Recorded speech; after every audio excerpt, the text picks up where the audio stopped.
अस्सलाम वालेकुम। आप इस वक्त देख रहे हैं रोशन टीवी, टिकटॉक और रोशन वर्ल्ड टीवी। नाजरीन, हम कोशिश करते हैं कि जो आलमी हालात हैं या मुल्क की खबरें फौरी तौर पर खबरें दी जाएं और उसके ऊपर मुख्तलिफ दोस्तों से, अहबाब से तज्जिया और तबसरा पेश करते हैं। वो अपने अपने रंग में तबसरा पेश करते हैं। इरफान खान साहब का तबसरा आजकल माशाल्लाह सारी दुनिया सुन रही है। आज फिर मैंने उनसे दरख्वास्त की है कि जर्मनी के मुतल्लिक इन्होंने खबर दे दी थी, पाकिस्तान के बारे में कल 20 मिनट का प्रोग्राम दिया है। आज नाज़रीन में आलमी सतह पर जो तब्दीलियां हो रही हैं उसके ऊपर हम भरपूर तबसरा करेंगे, तज्जिया पेश करेंगे। नाज़रीन, हम सिर्फ तबसरा ही कर सकते हैं, तज्जिया पेश कर सकते हैं। कमेंट्स देते हुए देख लिया करें कि खबरें क्या चल रही हैं। जी अस्सलाम वालेकुम। एक 100 दिन हो चुके हैं जंग को, अभी जंग जारी है। रोज ही वहां शहादतें हो रही हैं, बेचैनी पाई जाती है। अब तो बल्कि पिछले 2-3 दिन पहले यमन पे भी हमला कर दिया गया मिसाइल से, हूसी कबाइल के नाम के ऊपर। क्या देखते हैं कि आलमी हालात क्या कह रहे हैं और जर्मनी की और यूरोपीय यूनियन किधर खड़ा हुआ है? जी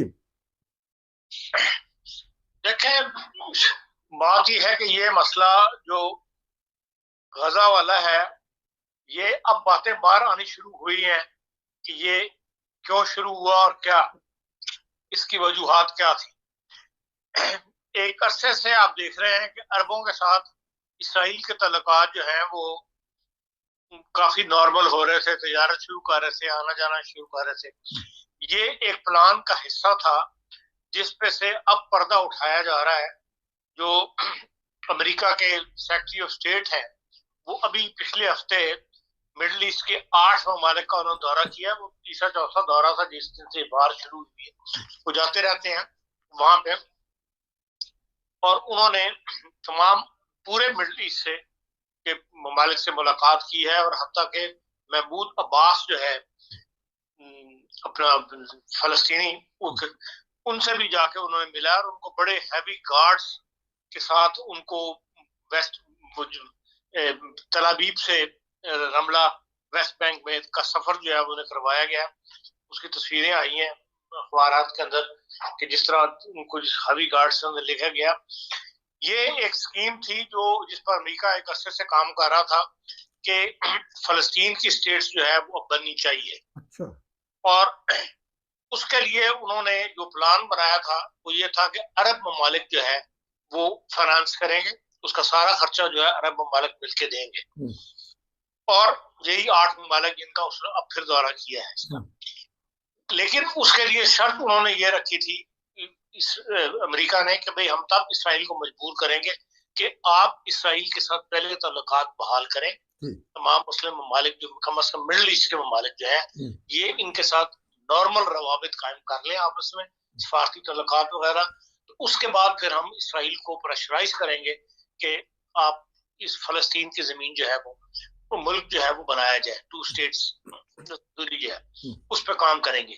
उसके लिए बाकायदा नक्शे वगैरह भी बनाए गए कि जी ये जमीन जो है फलस्तीन में शामिल होगी, ये इलाका जो इसराइल का है ये फलस्तीन का हिस्सा बनेगा। अरबों ने उस पर हामी भरी, अरबों ने सारा इन्वेस्टमेंट भी शुरू कर दी, इन्वेस्टरों ने तल्लुकात भी बहाल कर दिए। अब जब नेक्स्ट स्टेप आया है फलस्तीन के बनाने का, उसके ऊपर ये इसराइली वजीर आजम ने जो है इतना बड़ा स्टेप करवा दिया कि साथ साथ वो चलवा के बंदे खरीद के उनके वहां से रॉकेट चला के और फिर उसको जिम्मेदार ठहरा दिया गया फलस्तीनियों हमास को। और सारा प्लान जो है वो जिसे कहना चाहिए दोबारा से खत्म होकर रह गया। और उसने गजा जो है वो बराबर करके रख दिया कि भाई यहाँ पे फलस्तीन न बन सके। इसलिए अब शुरू में तो सपोर्ट करता रहा है अमेरिका, लेकिन अब इस दौरे के बाद जो अमेरिका है उसे बड़ा स्ट्रॉन्ग पावरफुल मैसेज जो है वो दिया है को कि भाई हम अब मजीद इससे ज्यादा आपकी मदद नहीं कर सकते, अब आपको हमारी बात जो है सुननी पड़ेगी, नहीं तो आपको भुगतना पड़ेगा। अच्छा। इस दौरे के दौरान जिन 8 मुल्क में गया है, वजीर खारजा के साथ जो है अमेरिका के पेंटागन का एक वफद जो है जिसमें जनरल्स थे सारे, वो भी साथ गया है। और इन्होंने इन सारे मामला को डिस्कस किया है कि भाई चाहता है ये है अमेरिका कि भाई अगले इलेक्शन से पहले हम फलस्तीन की हुकूमत जो है वो कायम करवा दें, क्योंकि इस पूरे अरसे के दौरान जो है अमेरिकन प्रेसिडेंट ने कोई ऐसा काम नहीं किया जिससे वो दुनिया के सामने नुमाया होकर लीडरशिप, दुनिया का लीडरशिप बन के सामने आता। तो इसलिए अब ये एक नया मोड़ इस सारी कहानी में आया है। अब कहा यह जा रहा है कि भाई इसमें रुकावट अभी भी जो है वो वज़ीर आज़म ही है इसका, इसराइल का। तो और अब इसराइल के बाद वज़रा ने भी वज़ीर आज़म के सामने खड़े हो गए। काबीना में इस मामले में बड़ा इख्तिलाफ है, बास नेतन्याहू का साथ दे रहे हैं और बास जो है वो अमेरिकन पॉलिसी जो चाहते हैं फलस्तीन बन जाए उसका साथ दे रहे हैं। इसलिए बास अखबारात ने ये कयास आराई की है कि अब दोबारा एक फलस्तीन की फेवर में बड़े बड़े मुजाहरे जो हैं वो किए जाएंगे और उसके बाद जो है फलस्तीन का जो नक्शा इन्होंने तैयार किया हुआ है, जिसके ऊपर तमाम अरब ममालिक राजी हैं और महमूद अब्बास भी जिसके ऊपर राजी है, वो इलाका जो है फलस्तीन का मुल्क जो है वो बनाया जाएगा। अब इसमें किस हद तक कामयाबी होती है ये आने वाला वक्त बताएगा, उसके लिए हमें इंतजार करना पड़ा होगा। लेकिन बास यूरोपियन अखबारात ने यूरोपियन मुबस्सिरीन कह रहे हैं कि जब तक नेतन्याहू इसराइल का वज़ीर आज़म है उस वक्त तक ये प्लान जो है कामयाब नहीं होगा अमेरिका का, और वो इस मामले में बहुत बड़ी रुकावट बन के रहेगा। तो पहले इनको नेतन्याहू को हटाना पड़ेगा इसराइल से, वहां नई लीडरशिप लानी पड़ेगी और उसके बाद जो है वो ये जो प्लान इन्होंने ऑलरेडी डिसाइड किया हुआ है उसके ऊपर अमल दरामद जो है शुरू होगा। पर ये एक अखबारात की न्यूज है जो जिस पर मज़ामीन भी शाया होना शुरू हो गए हैं, जिससे पता लगता है कि भाई इस खत्ते में नया सेटअप जो है वो बनाया जा रहा है, फलस्तीन के लिए जो है जगह पैदा की जा रही है। लेकिन एक खतरनाक बात यह है जो एक अखबार ने लिखा है, लेबनान का सहाफी है जिसकी बड़ी कई किताबें जो है वो इस खत्ते के बारे में मशहूर हुई है, मिडिल ईस्ट के बारे में। वो ये कहता है कि इस प्लान का ये भी हिस्सा है कि जिसमें अरबों ने हिमायत की है अमेरिका की, कि इस ईरान को जो है तनख्वाह किया जाएगा इस सारे प्लान के बाद। जब फलस्तीन को बनाया जाता तो फिर नेक्स्ट स्टेप जो है उन्होंने ये भी इसका हिस्सा बनाया हुआ कि ईरान को बिल्कुल मुसलमानों से अलग काट के तनख्वाह किया जाएगा, जिससे ये देखें खतरा पैदा होगा कि भी मुसलमान दो हिस्सों में डिवाइड हो जाएंगे, शिया ममालिक एक तरफ हो जाएंगे, सुन्नी ममालिक एक तरफ फिर हो जाएंगे, सूरत जो है पैदा हो जाएगी और जिसके लिए वो मुसलमानों के अपने इत्तेहाद के लिए अच्छा इकदाम नहीं होगा। अपने मकसद को हासिल करने के लिए 23,000 से ज्यादा लोग शहीद करवा दिए, फलस्तीन को लहूलुहान कर दिया, लोग बेघर हो गए, कब्रिस्तान खंडरात बना दिए, हजारों के हिसाब से जख्मी है। हाँ, ये तो ज़ाहिर जब जंग हुई है उसके अंदर तो उस वक्त कहा यह जा रहा है कि अमेरिका ख्याल नहीं था कि ये इस तरह आगे बढ़ेगा था और रुक जाएगा अमेरिका के कहने के ऊपर। लेकिन जो अमेरिका ने शुरू में सपोर्ट किया, सबने यूरोपियंस ने भी सारों ने सपोर्ट किया, सबने अपना असला बेचा, अपना असला पहुंचाया वहां पे, जिसका यह है कि इस्तेमाल उन्होंने किया कि 23,843 आदमी जो है वो हलाक हो गए। अगर फलस्तीन बनता है तो हजार ताजा 23,000 तो अब है। इससे पहले भी 1967 से फलस्तीन जो है वो अपनी आज़ादी के लिए कुर्बानियां दे रहे हैं और कई लाख फलस्तीनी जो है इस रास्ते में शहीद हो चुका है। लेकिन बहरहाल ये मंजिल कम से कम आइंदा के लिए तो रास्ता खुल जाएगा कि भाई फलस्तीन अगर मुल्क बन जाता है तो ये इसराइल या इस वक्त की मौजूदा हुकूमत या आने वाले ये बर्दाश्त कर लेंगे कि उनके हमसाये पे बिल्कुल सर पे एक मुस्लिम रियासत बन जाए। देखें, जब बड़ी ताकतें जो करना चाहती हैं वो कर लेती हैं। हर जगह जहां पे उन्होंने चाहा, अगर एक बड़ी ताकतों के दरमियान कोई इत्तेहाद हो जाता है तो उसको कर गुजरती हैं। तो अभी तो फलस्तीनी रह ही रहे हैं ना वहां पे, वेस्ट जॉर्डन में भी रह रहे हैं, वेस्ट बैंक पे भी रह रहे हैं और गजा में भी रह रहे हैं। अब ये उनको बकायदा एक मुल्क मिल जाएगा, एक जमीन जो है वो दे दी जाएगी कि हाँ भाई ये इस मुल्क का नाम बकायदा फलस्तीन होगा, उस इलाके का नाम। तो नहीं, उससे पहले भी तो फलस्तीनी कहा जाता है उस इलाके को, बैन अल-अक़वामी तौर पे भी वो तस्लीम तो नहीं ना करता। तो नहीं, तो फिर इसका अब ईरान को आपने कहा कि अलहदा कर दिया जाएगा, ईरान या जो इसके साथ जो ममालिक हैं सीरिया वगैरह वो बर्दाश्त कर लेंगे, वो हमले नहीं कर देंगे जिस तरह हूसी कबाइल हमले कर रहे हैं? तो उन्होंने उनको उस काबिल छोड़ा ही नहीं कि वो कहीं हमला कर सके। जिस हालात से गुजर रहा है ईरान, ये अपना लीबिया और ये इराक के शिया वगैरह, वो बेचारा बिल्कुल अपनी कहते हैं आखिरी हदों में लगे हुए हैं। पहले उस इलाके को उन्होंने बराबर किया है और उसके बाद वो इस तरफ ईरान की तरफ आ रहे हैं। लेकिन अभी भी ईरान जो है इस इलाके में मदद तो कर रहा है इन लोगों की। ईरान ही है जो इन लोगों को सपोर्ट कर रहा है, वरना उनके लिए तो जिंदा रहना मुश्किल है जो हालात वहां हुए हैं। तो जर्मनी की बिलखसूस अवाम और हुकूमत क्या सोच रही है? अभी भी ये असला बेच रहे हैं या कोई मदद कर रहे हैं? कोई अवाम का क्या रद्द अमल है? शुरू में तो इन्होंने यहाँ मुजाहरे हुए, अब क्या देखते हैं जर्मनी के? ने इस बारे में फैसला किया हुआ है, आप उसको न्यू वर्ल्ड ऑर्डर कह लें, जो भी कह लें, उसमें यूरोपियन ममालिक उसका साथ देंगे और यूरोपियन ममालिक से बात डिस्कस हो चुकी होगी, तभी इतना बड़ा स्टेप उठाया गया होगा। इसीलिए हम देखते हैं कि सारी जंग के अंदर यूरोपियन ममालिक खामोश रहे। उनका रवैया ऐसा नहीं रहा कि भाई हजारहा बंदा जो है रोज हलाक हो रहा है, हजारहा बच्चे हलाक हो रहे हैं और यूरोपीय ममालिक ने कुछ छोड़ डाला। अवाम ने यकीनन छोड़ डाला है, अवाम में हमदर्दी आई है फलस्तीनियों के लिए, लेकिन हुकूमतें यूरोपियन जिनको ऑलरेडी पता था कि ये प्लान क्या है, वो उन्होंने कोई ऐसा किरदार अदा नहीं किया जो लोग अप्रिशिएट किया जा सके। तो सऊदी अरब की रियासत कबूल कर लेगी कि वो भी तो नहीं ना किसी को उठने देते, वो कबूल कर लेगी आजाद फलस्तीन की रियासत को? उसको मनाया गया तभी ये स्टेप उठाया गया। जिन ममालिक की फहरिस्त आई है जो फलस्तीन को आबाद करने में पैसा खर्च करेंगे, उसमें सऊदी अरब भी शामिल है। पहले बर्बाद किया, अब आबाद करना चाहते हैं। यही तो है कि जंगों के अंदर हमेशा पहले बर्बादी होती है। इसीलिए जो प्लान दिया गया है, एक नुक्ता नजर ये भी सामने आया है कि अमेरिका ने जो इस वक्त प्लान बनाया है, दिया है कि भाई इतना पैसा खर्च होगा गजा को दोबारा आबाद करने में, उसमें कोई बहरान वगैरह की हुकूमतें जो है वो पैसा देने के लिए तैयार नहीं है।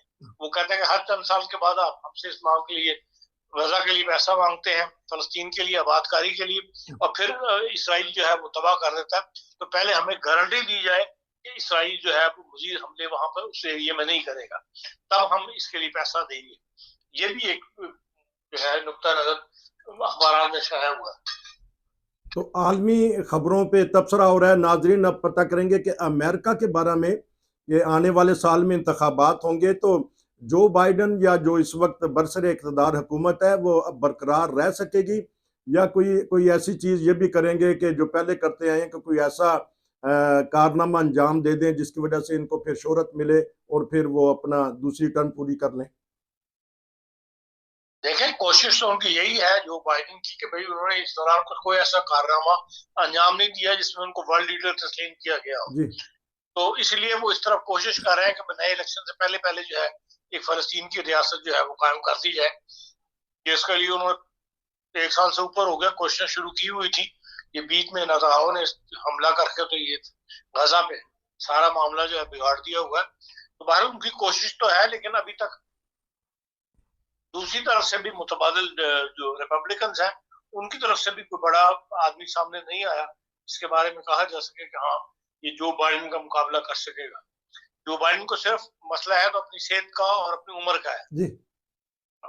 तो रिपब्लिकन्स अभी तक किसी को फाइल, जब तक रिपब्लिकन्स का कोई असली नुमाइंदा जो इंतखाब लड़ेगा रिपब्लिकन की तरफ से वो सामने नहीं आता, उस वक्त तक कुछ कहना जो है वो मुश्किल है कि भाई हाँ आया जो बाइडेन का कोई मुकाबला कर सकेगा या नहीं कर सकेगा।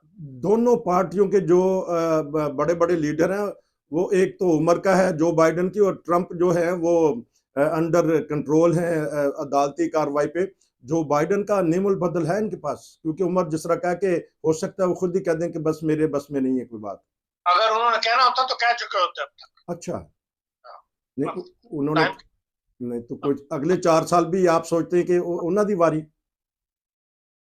अगर वो जीत गया तो फिर उन्हीं की बारी है। हाँ, अगले 4 साल के दौरान हो सकता है स्टेट की डिपेंड करता है तो स्टेट की वजह से बीच में छोड़ दे और काम सदर जो है नायब सदर काम सदर बन जाए, लेकिन अभी तो बाहर वो डेमोक्रेटिक कैंडिडेट वही है।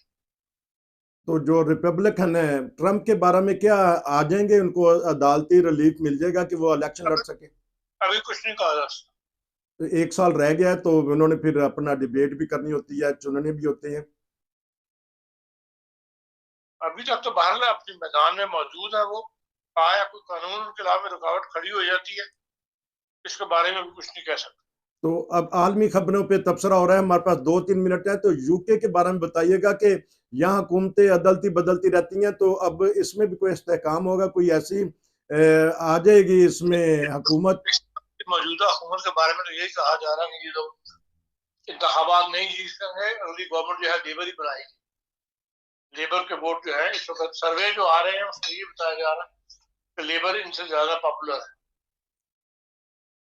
तो क्या कोई तब्दीली लाएंगे, ये कुछ ऐसा उनका अपना उन्होंने बताया, मंशूर बताया है कि पॉपुलर हुए? जो इंटरनेशनल पॉलिसी होती है इनमें, चाहे वो रिपब्लिकन हो चाहे दूसरा, सबकी एक ही पॉलिसी होती है। जो अमेरिका का साथ दे रहे होते हैं, जो यूरोपीय यूनियन का साथ दे रहे होते हैं एक फैसला। हाँ, अपने मुल्क के लिए अंदर इंटरनल पॉलिसी जो होती है वो लेबर की ज्यादा दूसरों की निस्बत गरीब आदमी के लिए ज्यादा फेवर करती है। इसके अलावा जो इंटरनेशनल पॉलिटिक्स है उसका तो कोई फर्क नहीं पड़ता वहां को कौन हुकूमत कर रहा है मरकज में। तो ये जो अरब रियासतें दूसरी हैं, ये गुल्फ है, तो इसका क्या देख रहे हैं कि इसमें भी कोई तब्दीली आएगी कि ये अपने पैसे पे खेल खेलते रहेंगे? नहीं, ये तो महल बादशाह है जहाँ हर जगह पे उसी तरह चलती रहेगी, बादशाह तो किसी ने क्या छेड़ना। नहीं, तो ये जब खिते में तब्दीलियां पैदा होंगी तो ये कतर है, दुबई है और अरब अमारात है, मुकम्मल इसके ऊपर फर्क तो पड़ेगा ना। अगर इन मुल्कों में अगर जमहूरियत आ गई तो फिर यूरोप के लिए मसाइल या यूरोपीय यूनियन के लिए या अमेरिका के लिए बड़ी ताकतों के लिए खेलने के जो है वो मुश्किल हो जाएगा। अब तो उन्होंने एक खानदान को मनाना होता है, उसको मनाना आसान है, बजाय इसके कि पूरी रिपब्लिक डेमोक्रेटिक हुकूमत को या पार्लियामेंट को मनाया जाए, उनको कायल किया जाए। इसलिए इनको यही सपोर्ट करता है कि मिडिल ईस्ट के अंदर जो है बादशाहत का निजाम जो है वो कायम रहे। बहुत के अंदर क्या हुआ था, जमहूरियत बहाल करके देख लिया, अफगान मुस्लिमीन वाले आ गए थे, अब फिर वहां पे दोबारा इसलिए जो है वो फौजी जरनैल ला के बैठा दिया उन्होंने। और जो मिस्र उसका हमसाया है, तो उसका क्या सोचते हैं कि वो किधर जाएगा? मिस्र, हाँ जी। मिस्र अमेरिका के साथ है, अमेरिका पिट्ठू है हमेशा रहा, अमेरिका पिट्ठू, जिधर अमेरिकन पॉलिसी होगी उसको हाँ में हाँ मिलाएगा। नाजरीन, हमने आलमी सूरत हाल पे भरपूर तबसरा किया, एक और प्रोग्राम करेंगे क्योंकि बाज़ दोस्त कहते हैं कि जर्मनी के बारे में मुकम्मल एक और मालूमाती प्रोग्राम दिया जाएगा, और पाकिस्तान के बारे में आज फिर वहाँ कुछ तब्दीली हुई है कि बाहर आके हमारे वकला बाहर आके बोलते हैं लेकिन अदालत में चुप लग जाती है उनको। इस बारे में एक बड़ा अहम प्रोग्राम है, हमारे साथ जुड़े रहिए, एक और प्रोग्राम करते हैं। नसीर को इजाज़त दीजिए, आपका बहुत शुक्रिया। मैं आपसे अभी मैं कॉल करके आपका दूसरा प्रोग्राम लेता हूँ। नसीर को इजाज़त दें। अस्सलाम वालेकुम।